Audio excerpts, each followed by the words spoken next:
माझं नाव राहुल ज्ञानदेव खारतोडे, राहणार कळस, तालुका इंदापूर, जिल्हा पुणे। मी 10 वर्षापासून शेती करतो। शेतीमध्ये माझं 30 गुंठ्याचं क्षेत्र आहे द्राक्षाचं। FMC कंपनीचे कर्मचारी आले आणि मला वेलझो या औषधाबद्दल माहिती सांगितली आणि त्यांनी मला डावणीसाठी हे औषध खूप अत्यंत प्रभावशाली आहे असं सांगितल्यानंतर त्यांनी 1 एकरी 800 ग्रॅम या पद्धतीने फवारणी सांगितली। मी पोंगा स्टेजमध्ये 800 ग्रॅम फवारणी केली।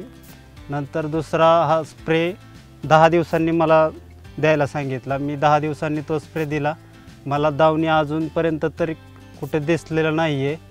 तसंच पानांची साईज, पानांमध्ये लवचिकपणा, काडीचं पेऱ्यातील अंतर, तसेच गड जिरले नाहीत आणि गडाची साईज पण चांगल्यापैकी मिळाली। पानांमध्ये हिरवटपणा आणि फ्लावरिंगच्या आधी जो गडामध्ये हिरवा कलर राहतो तो जास्त याच्यापासून मला वाटला। तसेच वेलझो दिल्यानंतर पाऊस आल्यानंतर सुद्धा याला दुसऱ्यांदा फवारणी करायची गरज पडत नाही। जशी काही बाकीची औषधं धुवून जातात तर हे औषध फवारणी केल्यानंतर धुवून जात नाही आणि याचे रिझल्ट मला खूप चांगले मिळालेत। इतर बुरशीनाशके वापरलेले हे क्षेत्र आहे आणि इकडे 10 ते 12 बुरशीनाशकं वापरून झालेले आहेत। तसं तिकडच्यापेक्षा इथं पानामध्ये जरा रबपणा वाटतोय।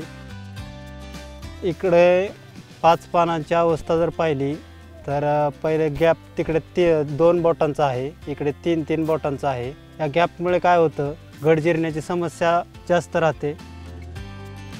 गडांमधली साईज तर तिकडच्यापेक्षा हे छोटे गड आणि लांबीला पण कमी आणि पाकळीचा आकारही कमी आहे। तिकडच्यापेक्षा मला इकडं उत्पन्न तर कमीच भेटणार आहे आणि माझा खर्च पण भरपूर झालेला आहे। FMC कंपनीने मला वेलझो हे वापरायला 2 गुंठ्यासाठी दिले होते। त्याचा मला रिझल्ट चांगला मिळाला आहे बाकीच्या क्षेत्रापेक्षा। पुढच्या वेळेस ज्यावेळेस वेलझो हे बाजारात येईल त्यावेळेस मी पूर्ण क्षेत्राला वापरण्याचा प्रयत्न करणार आहे आणि तुम्हालाही सांगतो शेतकरी बांधवांनो, तुम्हीही वापरा, याचे रिझल्ट खूप चांगले आहेत।